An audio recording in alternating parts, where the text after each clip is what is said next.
अपनी दूसरी मेहमान को बुलाते हैं, an actress and a writer, मोहतरमा अमर खान।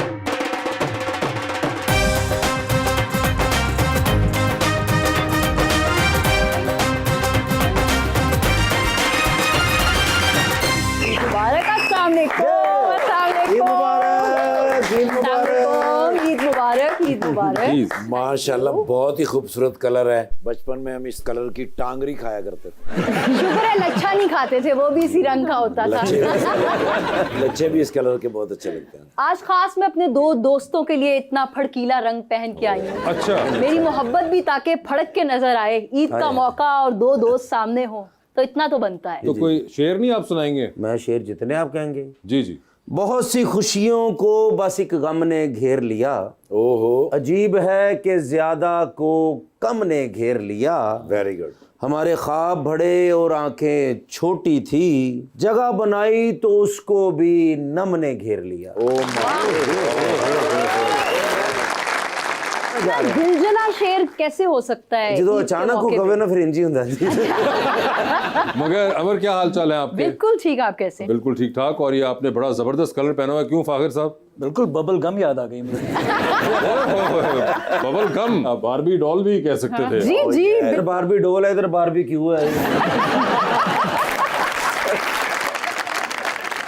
बल्कि आप 5-6 साल बाद माशाल्लाह बड़े पर्दे पे अपनी फिल्म लव गुरु को लेके आ रहे हैं, तो बहुत मुबारकबाद। अच्छा, अब मजे की बात ये है कि सारे बेचारे हुमायूं से इससे पूछ रहे हैं कि आप खुद रियल लाइफ में लव गुरु हैं, तो आप क्या उनको ये नहीं पता कि असल में तो ये गुन्ने हैं? इनसे क्यों नहीं कोई पूछ रहा कि इन्होंने जो इतने अपने आप बीतियां लव गुरु के टाइटल के अंदर लिखी हैं, असल तो आप जवाब दें। ये थ्योरी वाले हैं, वो प्रैक्टिकल वाले हैं। बिल्कुल सही कहा है। लेकिन मुझे आप पसंद है वैसे भाई, जो लिखते हैं ना लैपटॉप पे लिखते हैं, लाइट चली जाए या बैटरी हो जाए तो फिर कागज पे लिखते हैं। कागज खत्म होए थे हाथ ते लिखन लग पेंदे, हाथ ते पैर ते लिखन लग, बड़ी यार मेहनती लोग हैं। मैं इतना लिख ही ना लूं काश के मैं इस तरह लिख पाता। Very talented writer, background.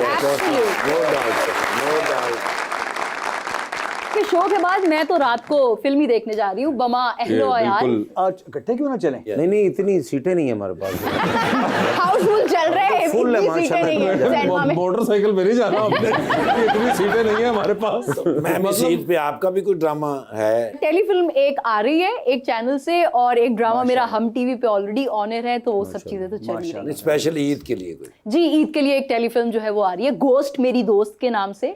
तो उसमें मैं एक गोस्ट भी बनी हुई हूँ, और उसमें वो हॉरर कॉमेडी है। अच्छा। तो लोगों को देख के वो बहुत मजा आएगा। आपने खुद लिखी? नहीं, क्या? बिल्कुल मैंने खुद नहीं लिखी, ये किसी और ने लिखी है और मैं सिर्फ एक्ट कर रही हूँ। मगर आप वैसे अब खुद क्या लिख रही हैं? खुद लिख रही हूँ, एक दो चीजें पिछले 3-4 साल से उसी कोशिश में हूँ कि अब वो फाइनली मटेरियलाइज इंशाल्लाह इस साल एक तो बनने जा रही है, तो आपको जल्द खुशखबरियां मिलेंगी। लेकिन आप जो भी लिखती हैं उसमें हम होते हैं माशाल्लाह। ये आपकी धर्मनवाजी है, और जाते कट क्यों हो जाते हैं ये समझ नहीं आ रही। यार देखें, इस बार तो आप होंगे। मैं पिछली बार भी शो में कह के गई थी, लेकिन कट नहीं, हिस्सा हर एक्शन में आप होंगे। यानी फिल्म लिख रही हैं? वैसे बागर साहब, आपको एक्टिंग का शौक रहा है कभी? नहीं जी, नहीं। अपनी इज्जत अपने हाथ में।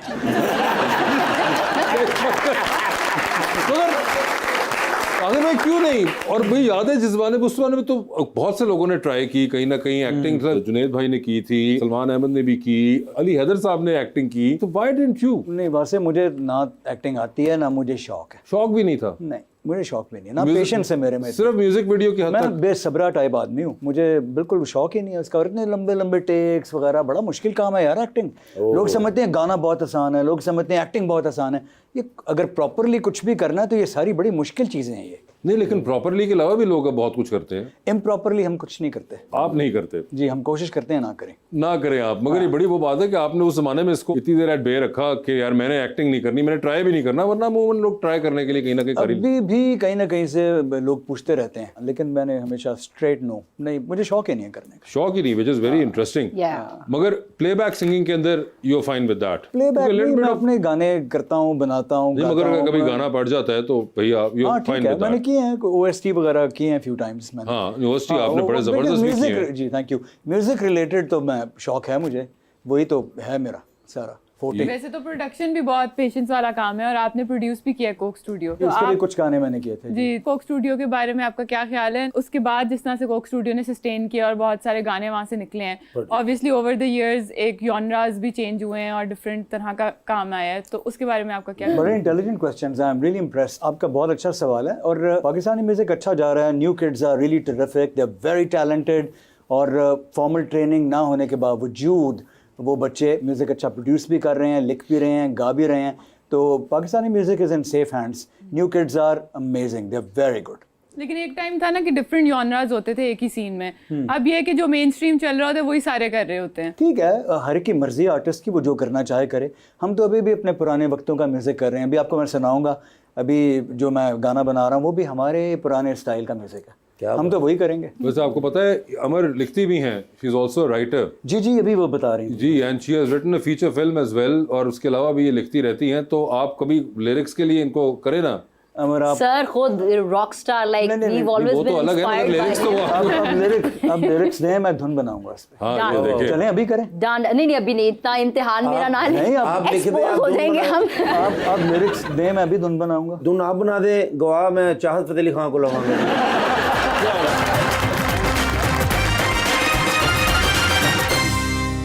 Welcome back. फाखिर ये बताएं, एक बड़ी इंटरेस्टिंग बात है कि आप कई बार ये लाइनों के पीछे बहुत अपना टाइम भी सर्व करते हैं।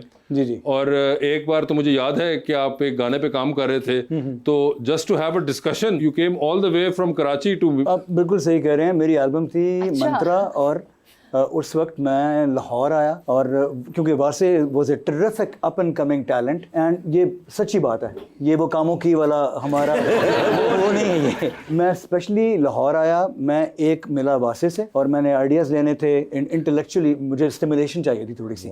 तो वासे के साथ हम मिले, कॉफ़ी शॉप में 2-3 मीटिंग्स हुई, एंड उसके बाद फिर मैंने जाके गाने लिखे। उस एल्बम में माही वे और ये सारे गाने थे, काश हम जुदा ना होते। फिर एक और गाना था, उसका नाम था मंत्रा। वो मैं मुन्नू भाई से मिला, मुन्नू भाई, और फिर मुन्नू भाई से मिला, और वासे चौधरी से मिला, और ये 2-3 लोगों से मिला। मैं फुल एनरिचमेंट अपनी करके वापस गया, और फिर मैंने गाने बनाए, और एल्बम वो काफ़ी अच्छी गई थी मेरी। So come on man, you are a big talent.